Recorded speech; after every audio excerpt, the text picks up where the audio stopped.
What's good with it, YouTube? You already know. Big Flacco with a convict's perspective, and I'm gonna smash, dash, slide on through with that little bit of energy.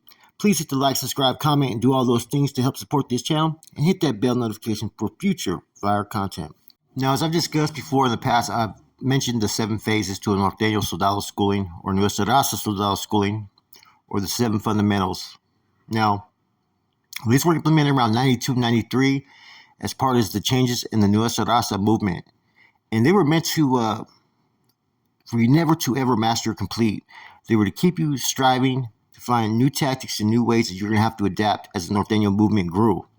Okay, and this one right here, okay, let me see. The 7 are like this. Let me go through those real quick. You have all Norteño Nuestra Raza literature, which would be bonds, formats, and history.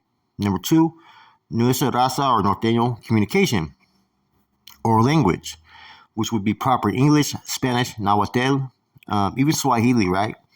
Sign language and codes. Okay. Now the next one would be weaponry and warfare tactics. How to make a diagram and to make a weapon, different ways to make weapons, different ways to wage war, Cold War, warfare tactics, and whatnot. Now, the 4th one is going to be mainline training. We're going to go into a little bit about that. 5th one is basically legal law, proceedings and whatnot, procedures and changes, right? 6th one's going to be recruitment and analysis of manpower or soldados. And the 7th one's going to be street preparation or street functions. Now, I did one on mainline training, right? I did on how to establish a Norteño foothold. Now, another one would be how to identify all enemies to the Norteño movement. Now, in school, when a newly recruited Norteño, you're going to want to have them go through every detail about every group, things to look for, and whatnot. Like, for instance, I would have them break down the correction officers first. You know, the regular COs, you know, the Green Wall, all the way up to the captains, lieutenants, and wardens. Then I'm also going to have them understand what an IGI officer is. The ones that wear the black patches back in the days, who are basically the gang coordinators or assist the gang coordinators. Now, it's real important that you are able to identify the IGI anytime they enter a building or anytime they enter a yard. A lot of times we will basically run a fucking, one of our runners to let the homeboys know, hey, Kakui is in the building or Kakui is on the yard. Now, you may also be looking for like their tactical team, right? Or their quick to response team, right? Because they're the ones that are always going to enter the yard when there's action that's about to kick off, like as far as riots, melees, and cell extractions. Identifying these groups are crucial because you never know what their intentions are. IGI, of course, has always been a group that has always single-handedly focused their attention on the Norteño movement. This is how people get validated back in the days and sent back to the chute. Okay.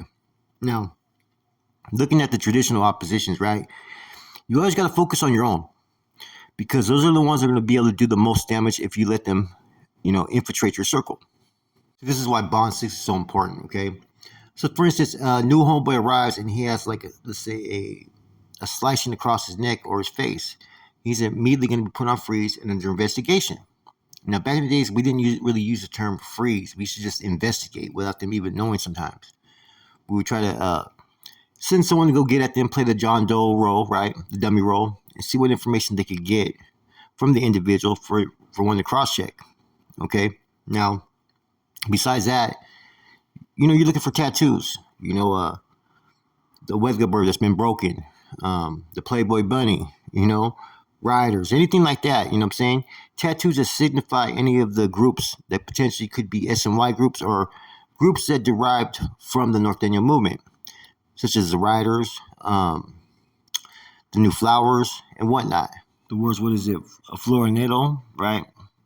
And just other terms to identify someone that maybe is part of one of these SMI groups. There's a lot of them. Sucker Free, Bro Busters, Capital Punishment. And they would always have some type of anti-Norteño tattoo. You'd also look into how their conduct is, their behaviors. Do they conduct themselves like a striving soldado? See, nowadays it's really easy for them to figure people out right off top when they get to a yard. Back then, we had to do our investigating. We had to find out if the dude would be in good terms. Was he a plant? Was he part of one of these groups that was anti-Norte? You had to do all that type of research. The next group would be the Bulldogs. What you'd be looking for would be paw prints, a bulldog, Fresno, different tattoos like that. Sometimes you'll see a tattoo of a bulldog with a shark in its mouth. These are the common tattoos that signify a lot of disrespect towards either San Jose or the Norte. Now, you'd also look to see how they talk. Now, if they come and they say that they're a homeboy, but they're using the word dog every other word, it's more likelihood that he's actually a bulldog, not a Norteno. Now, all these individuals that try to enter a household portraying to be a Norteño, you want to try to also figure out who they know. Identifying people that you know and that they know it and reach that common ground could establish a little bit more of a rapport leaning one way or the other. Now, the next one will be the traditional oppositions, such as the MA. First of all, you'll see different tattoos from them. You'll see a straight up black hand or a metal or, a mariposa. These are all tattoos that signify usually a Mexican mafia member. You'll also see a tattoo that's kind of like the Mexican flag, but there'll be some alterations to it. Now, there have been times where it's been on a yard where next thing you know, you'll see 10 Southsiders immediately emerge to provide a security blanket on an MA member when he touches the yard. So these are all the things that you can witness and find an MA member. A lot of times you're going to know. Most Mexican mafia members are very upfront about who they are and what their status is, and so it's easy to identify them. Now, as far as the Sureños, the camaradas, same thing. They'll have tattoos like the G-Shield, the Campol. These are all things that have been earned. You can't just have that. You've had to have worked under a certain metal and put in some type of work to wear one of these tattoos. Looking for those tattoos and watching how they conduct themselves is going to identify whether they're a regular Southsider or if they're Sureño. And see, the reasons why identifying these type of targets are important is because they're targets. They're going to be the first one that's going to be moved on if ever we're going to war.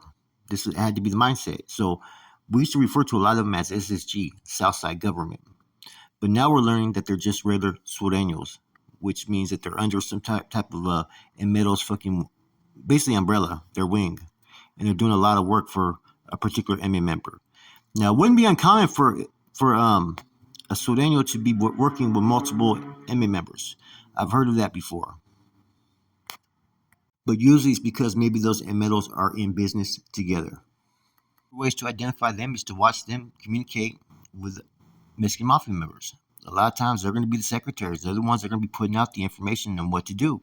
So if you got one that's always running, sending kites or communicating with one particular MA member, the likelihood that he's a Sureño under that particular canal is 9 times out of 10 going to be the case. For instance, Shotgun from 18th Street, he was Jaco Padilla's secretary. I identified him real quick because they were communicating all the time. He was sending kites over and over to Jaco, who was in B-Pod. Now, I later learned from Shotgun, yeah, he was pretty much the secretary of Jaco. As for the AB, we know they have the shamrock. They have also, from time to time, they'll have that rope around their neck. They'll have certain tattoos that signify who they are.